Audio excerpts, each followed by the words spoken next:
Olá, alunos! Assim como fizemos anteriormente, agora nós vamos estudar as distribuições de probabilidade para variável, aleatória, quantitativa, contínua. Aqui denominado principais leis de distribuição aleatória contínua. Quais são os objetivos, então? Identificar as principais distribuições contínuas, as mais usuais, e compreender os conceitos e aplicações envolvidas. Então, aqui na página 2, como introdução, nós colocamos assim: nesta seção são consideradas as distribuições uniforme, normal, ou gaussiana, ou de Gauss, Chi quadrado, esse símbolo que é um x torto é a letra grega chi, e elevado ao quadrado, Chi quadrado, e a distribuição T de student. Então, a primeira, que é a distribuição uniforme, ela é também chamada distribuição retangular, porque quando se constrói a representação gráfica, ela corresponde a um retângulo. Nada mais é do que se calcular 1 sobre B menos A, né? Em que A e B são as possibilidades extremas de valores para x, ou seja, a amplitude da variável x. Neste caso, nós temos a esperança dado por B mais A sobre 2 e a variância sobre B menos A ao quadrado sobre 2.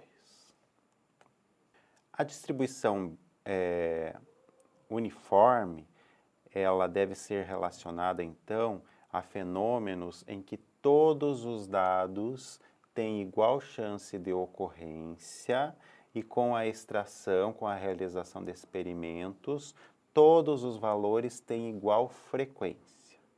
A distribuição normal, ilustrada aqui na página 4, ela está associada a um comportamento denominado comportamento normal.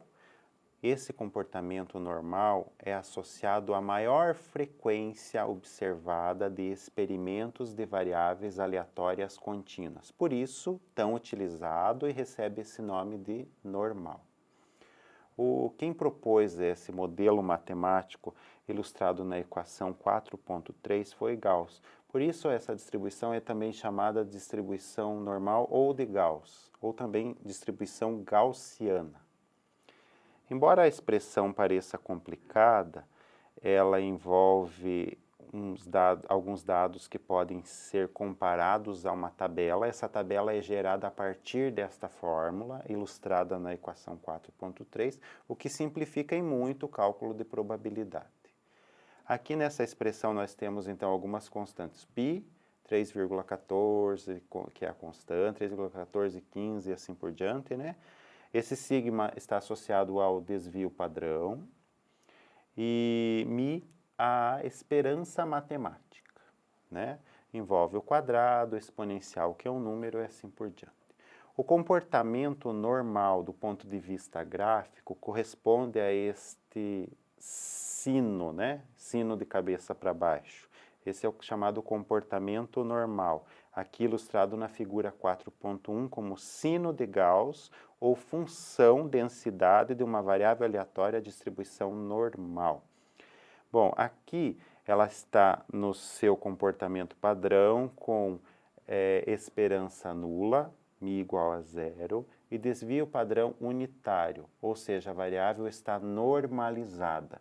Então, quando nós temos uma distribuição de dados, nós podemos normalizar a variável. Nós já veremos como que se faz isso. Normalizar significa fazer um translado, uma mudança de variável, de modo que ela tenha esse comportamento. Ou seja, esperança unitária, esperança nula, μ igual a zero, e desvio padrão unitário, 1. Sigma igual a 1. Os parâmetros μ e sigma, que são a esperança e a variância, correspondem à média e variância, conforme está detalhado na página 5. A distância entre o centro e os pontos de inflexão da curva é precisamente o sigma. Inflexão é onde há uma mudança na concavidade. Nós temos uma concavidade voltada para baixo e na curva passa a ser côncava para cima, né? É um ponto de inflexão. a uma distância que não supera um desvio padrão da média e tem-se uma probabilidade de 68%. Então, está associado a uma concentração de dados em torno a uma tendência central e esses dados, a menos de um desvio padrão, à direita e à esquerda, correspondem a 68%. Então, isso é associado ao cálculo de probabilidades e se diz que 68% de chance de ocorrência está entre esses pontos de inflexão. Ao se considerarmos dois desvios padrão, à direita e à esquerda, nós temos uma chance de ocorrência de 95%. Então, percebam que isso está associado ao cálculo de probabilidades, está associado ao comportamento normal em experimentos, que nós verificamos isso lá na tabulação de dados. Então, quando calculamos o desvio padrão, um para a direita, um para a esquerda, 68% dos dados estão contidos entre esses valores, 2 para a direita, 2 para a esquerda, 95%. Isso corresponde depois, mais adiante, à chance de acerto e erro de uma inferência estatística em dados que possuem um comportamento normal. Na fórmula 4.4, nós observamos que há uma mudança de variável. Nós trabalhamos com a variável x, o μ é a esperança, é uma constante, é um parâmetro, e o sigma é o desvio padrão, também é uma constante.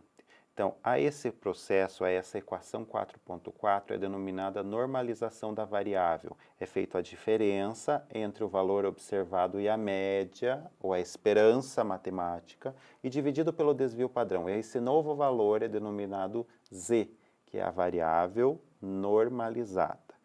O eixo das abscissas torna-se independente das unidades e considera somente a unidade em relação à média.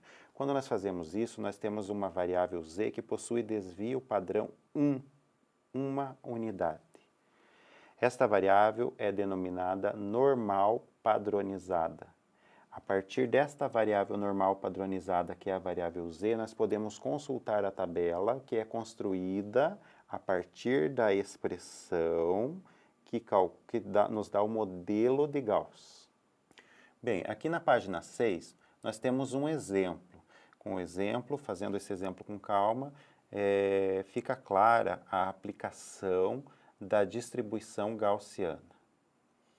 Sabe-se que a distribuição do tamanho de uma microalga segue a lei normal. Então, existem testes que nós vamos ver mais adiante para identificar se determinados dados têm um comportamento normal. A partir disso, nós extraímos, então, alguns parâmetros. Neste caso, é dada a média associada à esperança matemática, que é de 10 unidades de medida, e o desvio padrão, que é 4 unidades de medida.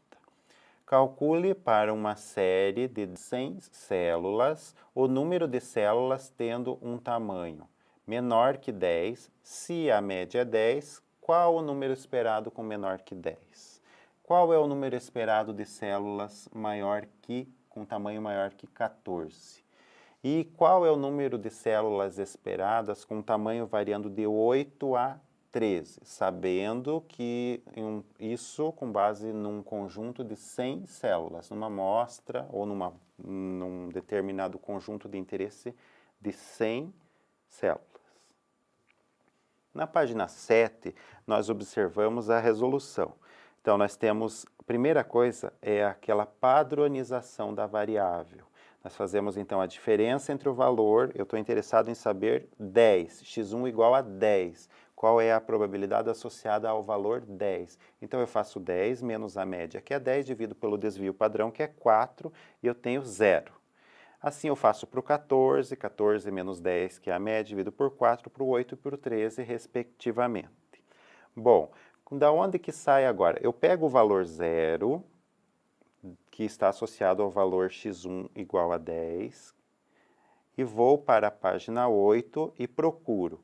X igual a 0 está associado ao valor 0,5. Esse valor é tabelado com base na distribuição de probabilidades normal, gaussiana ou de Gauss. Para o valor 14, quando eu faço o cálculo, faço 14 menos 10, 4, que é igual a 1. Então, z é igual a 1. Agora, eu procuro na tabela da página 8 o valor 1. Observem na página 8 que eu tenho o 1 para o valor x 1,0, e aí eu olho para a coluna correspondente, porque se fosse, por exemplo, 1,01, eu tinha que ir para a segunda coluna, mas é 1,0, então é a primeira coluna.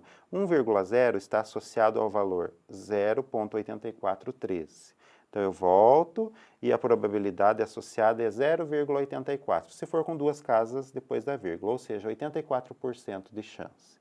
Se for o 8, eu faço 8 menos 10, 4, que dá menos 0,5. Eu não posso trabalhar com valor negativo, então eu faço o complemento, né?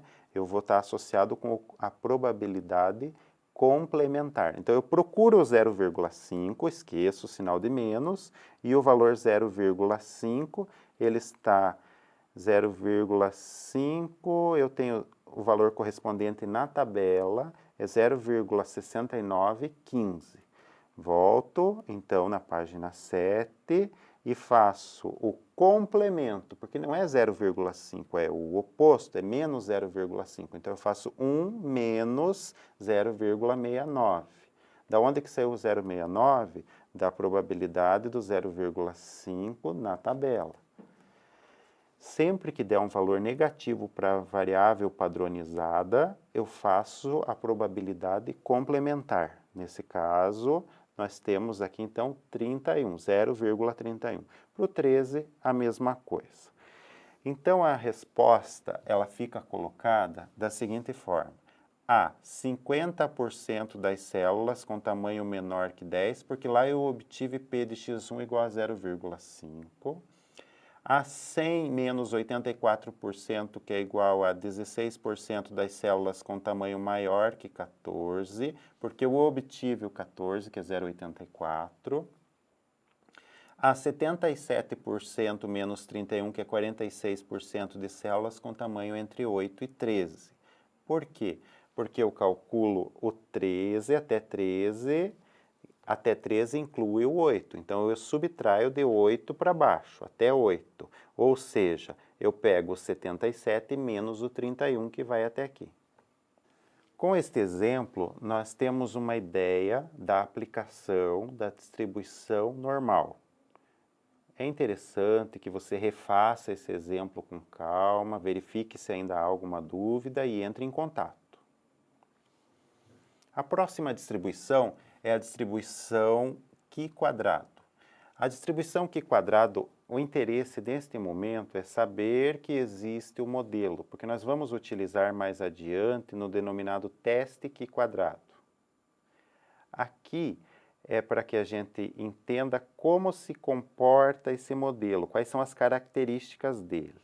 A distribuição Q², ela está associada a um determinado número de graus de liberdade e corresponde à variável aleatória que é o quadrado do z, onde z é a variável normal padronizada, aquela que tem μ igual a 0 e desvio padrão unitário. Considera n variáveis aleatórias independentes e a soma de seus quadrados respectivos é uma distribuição denominada Q². Quando nós temos a distribuição Q², associado à sua esperança está o valor n, e associado à sua variância está a variável, o valor 2n. Q² é utilizada mais adiante para verificação de testes de aderência, ou seja, se há diferença significativa entre os valores. Nós vamos estudar mais adiante. Por enquanto, é somente para que a gente saiba o conceito, que existe uma distribuição que tem essa característica, mas nós não vamos aplicar ela desta forma. A próxima distribuição de probabilidade contínua é a distribuição T de Student. Ela é colocada aqui como sendo o quociente entre uma normal e a raiz quadrada do Q². Percebem que essa distribuição envolve as duas anteriores, a distribuição normal e a distribuição Q². Ela é dada pela razão. Então, esse é o modelo matemático dela. Esse tipo de distribuição, ele tem n mais uma variáveis aleatórias independentes do tipo μ sigma quadrado, é colocado aqui na equação 4.7, e quando se aumentam os graus de liberdade, né, é associado a uma distribuição normal padronizada. Então, se nós aumentarmos o n nesta distribuição, nós tendemos ao comportamento normal. Esta observação da tendência ou da relação entre essas duas distribuições é colocado na página 11, né? Então, para n tendendo a infinito, nós temos, então, esse comportamento normal. Distribuição t tem propriedades parecidas com a distribuição normal. É um pouco mais dispersa, porém, essa variação, essa distância dela, essa diferença entre ela e a normal, ela tende a diminuir com o aumento do número de elementos. Assim como a distribuição Qi quadrado, a distribuição T será utilizada mais adiante quando nós trabalharemos com os chamados testes de hipóteses, para verificação, né, em testes de aderência, em testes de variação, e com isso nós aplicaremos essas duas distribuições.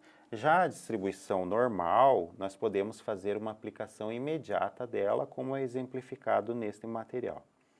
Então, o objetivo desta sessão era identificar as principais distribuições contínuas e compreender quais são as aplicações, no caso da normal, e saber como se comportam os modelos das demais distribuições. Verifiquem, estudem com calma este material e qualquer dúvida, entre em contato no fórum de dúvidas. Bons estudos!